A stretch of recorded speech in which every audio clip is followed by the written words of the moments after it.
This is the Confessions of an Ex-Nuwaubian. So of course I'm going to start off where we left off at the last video. So I was tired of the threats, the I'm gonna pull up and I'm gonna.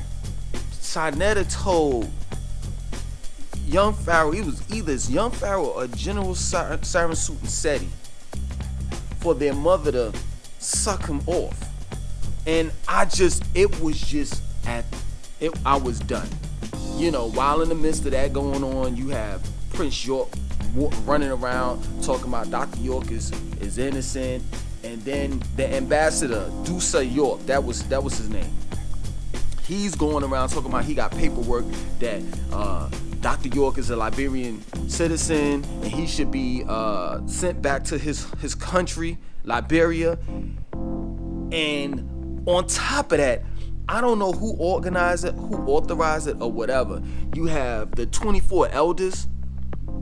It's a bunch of old Ansars dressed in all white, giving class in the dark, and they're wearing hats with light bulbs, green light bulbs on top of their head. And I'm sitting here like, you got to be kidding me. You gotta be kidding me. This is crazy, and the doctrine changed again. So let me get y'all to understand this. When I came in, the Anunnakis were the gods. You understand? They were the ones that were gonna help us. That was gonna come down and get the 144,000. And then it changed from the Anunnakis to the Neteru, or the Neterat. And the Anunnakis were the beings that were eating us. They were coming, instead of them coming to get the 144,000 to save us, they were actually coming down to eat us. And the real elders were the Neteru, or the Neteru. Right? And after that, the same beings that created us, which were the Anunnakis,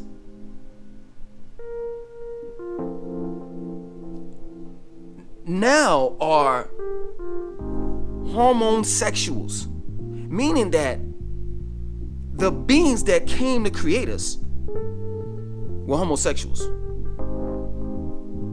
And that in order for us to leave, we threw that doctrine away of getting picked up in shams. Now it was all about vortexes opening up, and that there needed to be gatekeepers in order to open up the vortexes. The shamans, and the shamans were homosexuals. Man, it just got out of hand, and I'm glad that I left.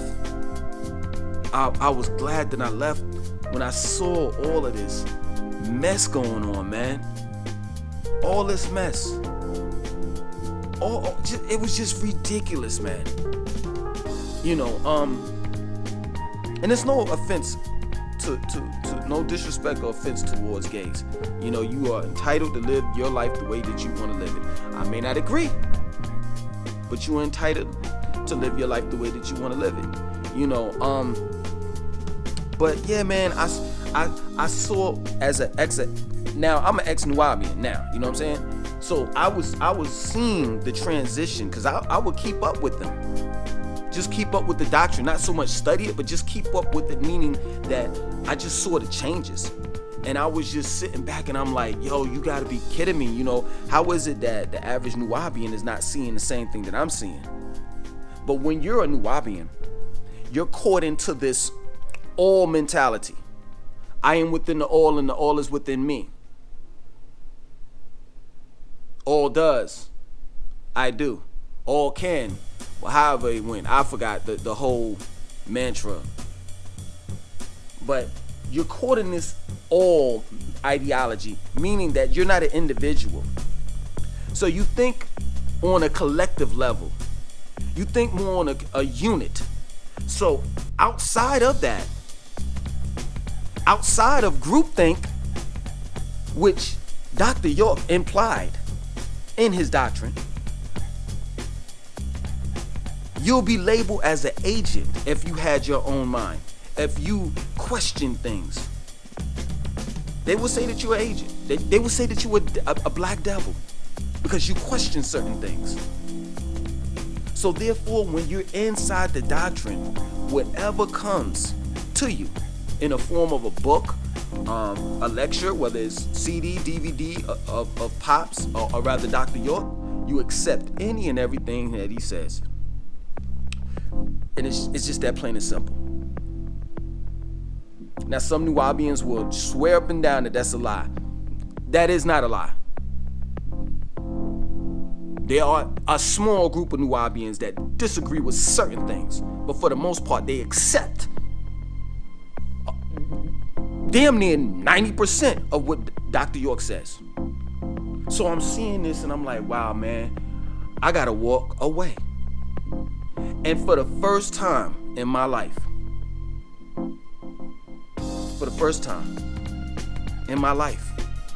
because prior to me being a Nuwaubian, I was a Christian. For the first time in my life, I had to sit and look at the man in the mirror. And I had to tell myself, yo, man, you've been following all your life. There's never been a time where you led your own path, walked your own path. And it's crazy because I have friends, such as the one that I stayed with in Florida. He walked his own path. You know, the Muslims try to get to him. The Nation of Islam try to get to him. Hell, I even tried to get to him with the doctrine. He wasn't having it because he's a man. And that's the thing. That's the funny part about it. That throughout all these years, I've never been a man. A man is one that's responsible for himself as well as for his family. That takes care of his family and himself. But another thing a man is a leader. He leads his own self, his own path. It's fine to get advice, to get opinions, to get knowledge and information from other men, as well as women. That's fine. But what a man does is he determines his own destiny. And he does not allow another man to lead him. This is the reason why there are a lot of followers, because a lot of men don't want to be leaders. A lot of men don't want to be men. So when I came to that conclusion that out of all this time, I didn't want to be a man, and that I was trying to find myself, whether it was in the form of Christianity or whether it was Nuwaubu, that throughout all this time that I was a member of Dr. York's organization, I was really looking up to him in a father figure way. Because my father wasn't in my house. He wasn't in my life all the time. My mother was a single parent. And I had to look at myself in the mirror and say, yo, man, I kind of understand why I became a part of this organization. I kind of understand how this organization sucked me in because I was weak. And they took advantage of that. Dr. York, that is. They took advantage of that. He took advantage of that. Yeah, true indeed. I wasn't molested or raped or touched by him physically, but mentally I was. I became a robot just like everybody else, and I never questioned.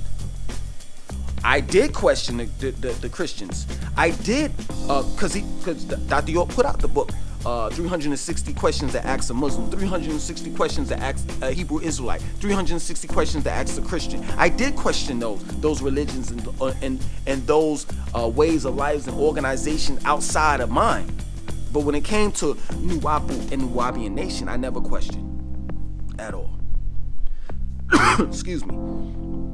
And here I am, sitting, looking at myself in the mirror and saying to myself, wow, for the first time, I get to name myself. See, when I was part of the organization, there was two, I guess I would call them secret societies, or I guess that would be a good way of calling it, naming it. It was two of them. It was the ancient Egyptian order, and then it was the ancient mystic order of Melchizedek. And I was a part of both of them. When I was part of the ancient mystic order of Melchizedek, my name was Naya Naru El, and it meant the light of El. That was the name that he gave me. That was the name that was on that certificate, if you all was a member, that you got in the mail, and you were geeked. And then the other ancient Egyptian order, the other secret society, my name was Hesse Ramus Mket, and that means God's favorite. So here I am looking in the mirror, and I'm saying to myself, wow, he named me those names, and those are the names that I went by. Now that I'm looking at myself and I'm saying, wow, man, the books that I wrote is all centered around him. Isn't that crazy? Isn't that crazy that you write two books, and these are your first two books that you ever wrote, ever in your life, and it's centered around another man. That's how deep it was. That's how deep it was with me. Here I am doing spoken word, CDs, making songs like Hold On to the Rope, Nuwaubu Forever, spending my own money to print out flyers. And on one side, I threw them away, and I shouldn't have, because I could have showed y'all. On one side, it had, me promoting my book, and on the other side, it had Dr.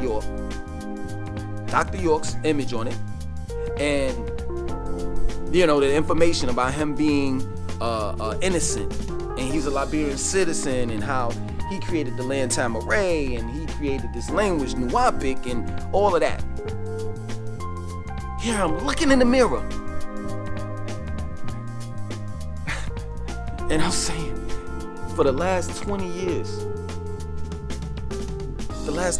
man, it hurts to say it, the last 20 years of my life was all about one man.